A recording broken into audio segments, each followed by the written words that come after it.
What's going on? It's Jordan here. Hey guys, I've got one huge metal mixing tip for you today, something that could be a complete game changer for your work. And it's to stop being a wuss. So what do I mean by this? Well, a lot of the mixing advice out there on YouTube and forums or whatever, people are preaching being very conservative. So they'll say things like, make sure you're not boosting more than a few dB at a time, or don't boost at all, just cut your EQ only.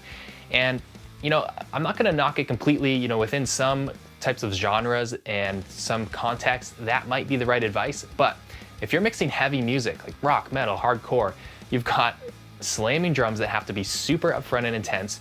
You've got massive guitar tones and layers that are nice and wide, and distorted guitars that fill up the entire frequency range, and you've got aggressive, like screaming vocals. I mean, you can't just do these little subtle moves and expect every instrument to pop out and have its own space and sound exciting. So you've got to stop being afraid of making big moves in your mix. One of my favorite quotes by Chris Lord-Alge is when he said, "There's no wrong way to make a sound, no one is gonna die." And sometimes the reason why we're afraid to make bigger moves in our mixes is because it just looks so scary on the screen.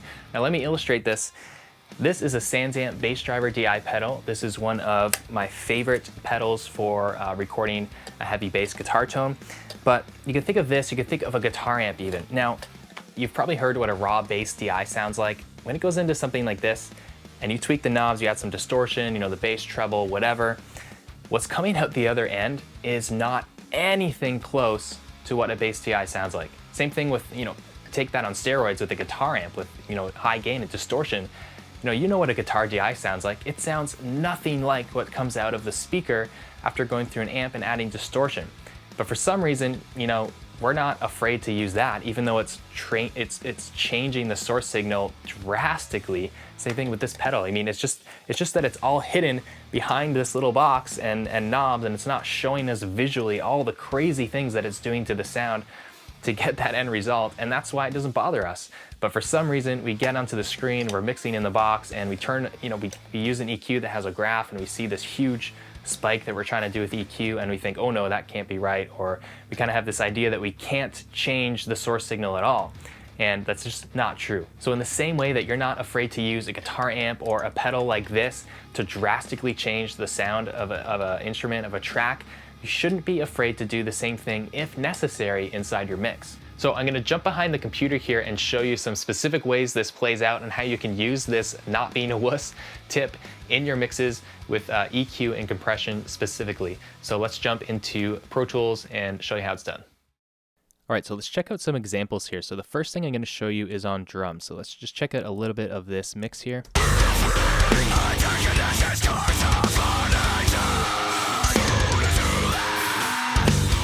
Now, check out this kick drum. This is a live kick track. There it is without the normal EQ. Now, obviously that doesn't sound like a metal kick drum, right? Okay, check out what we had to do with the EQ to get it sounding like the way it does in the final mix.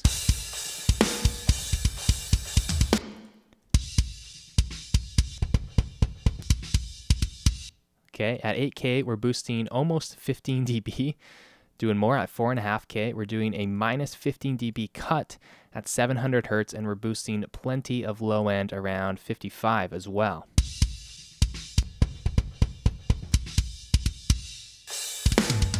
And that's not even getting it fully there. We got some saturation. Then we're doing even more cutting on the EQ in the low mids and kind of the mid range here. But listen to the result.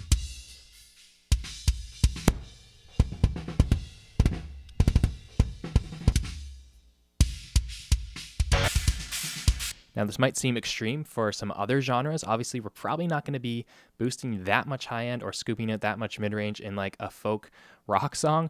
But when it comes to metal, heavy music, and hardcore, listen, we want that top end of that kick to smack through, and there's lots of double kick happening. We don't want that eating up all the low mids and everything. So we got to be extreme with our EQ. That's just what goes into that modern punchy kick sound these days. Again, if we had only, gone to the 3 dB rule, you can't even hear it anymore. So stop being afraid. And one of the tips that I use is to stop mixing with your eyes. So I like plugins like this where you can just turn a knob until it sounds good. Because if you were to do those moves on an EQ like this, you're ending up with crazy graphs that just look, really wild like this.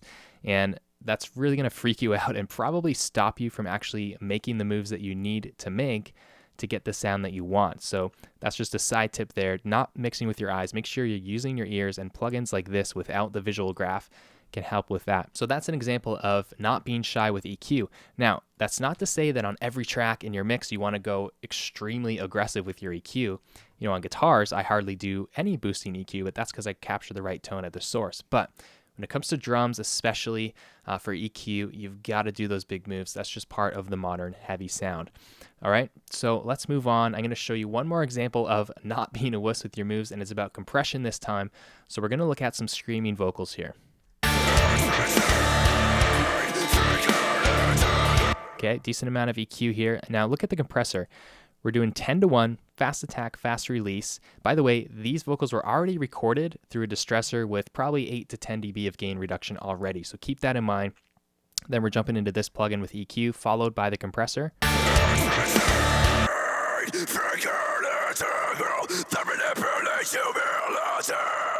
Okay, doing 6 to 10 dB of reduction there. Then we got a de-esser here, but then we've also got another compressor, CLA 76, one of my favorites. Now check this out.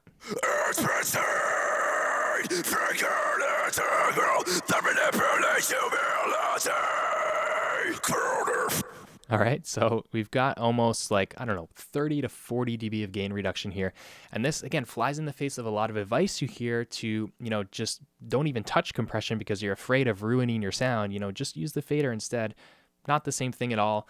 This compression is not just for level control. I mean, look at how it's recorded. It's already, fairly compressed and even dynamically. I'm not using all this compression just to control the level. Not at all. All this compression is actually just making him sound like he's screaming 5 times harder than he actually is. It's what it does to the attack, to the consonants, to the start and ends of the words, and how it brings up just every drip of energy that exists in the vocal and trying to just bring that out, to suck it out, make it pop out of the speakers that much more. And that's what we're using the compression for, but you can't be shy. I mean, if we get rid of both of these compressors, let's bypass this one and this one.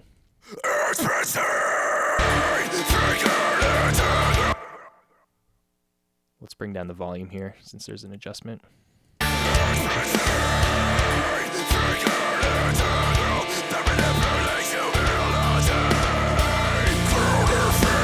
Okay, it's okay. Now let's bring the compressors back. Already sounds more aggressive.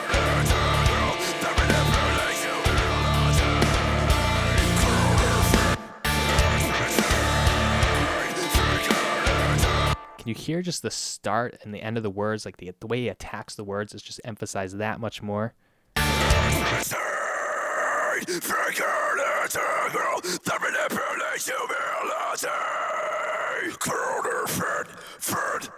Super essential for aggressive vocals like this. You need it to have that energy, again, to cut through such an intense, dense mix of all the other instruments. Can't be shy. You got to do that. I mean, I could apply this principle to tons of other areas in the mix too, like distortion, saturation, parallel compression. There's tons of examples of this. Again, not to say that you always go over the top. You got to use your ears. But if you won't even go there in the first place, then you're never going to reach the amount of energy that you need. And kind of what I live by when I'm mixing is I like to mix fast and make big moves. And sometimes I've got to push it past the edge and then bring it back to find the sweet spot. And that happens a lot of times with drums. I'll be mixing and maybe I realize I'm pushing this too far, or I'm pushing this vocal compression a little too far. It's kind of distracting. I better dial it back. But if I was afraid to take it there in the first place, I would never have ended up in the sweet spot. So remember that. Push it to the edge and then bring it back if you need to. But often that's where you find the sweet spot to increase the impact, the punch, the clarity, and separation in your heavy mixes. So this whole idea about being more bold with your mixes and not being such a wuss with your mix moves is actually taken out of my guide, 5 Surprising Truths About Producing Heavy Music That Slams. This is a PDF that I've made. It's for free for you to download at metalrecordingguide.com. It walks through 5 different tips that I think are gonna really move the needle and actually make a difference in your heavy recordings and mixes right now if you implement them. These are the secrets that took me like 10 years in the studio, grinding it out, working on major worldwide releases to discover these things, and I boiled it down to 5 that I think are really gonna help your work right now. So again, go to metalrecordingguide.com, download that PDF for free, and otherwise make sure you subscribe to this YouTube channel, turn on the alerts so you know when I post a new video. Give me a comment below, let me know what you thought of this tip, and we'll see you next time.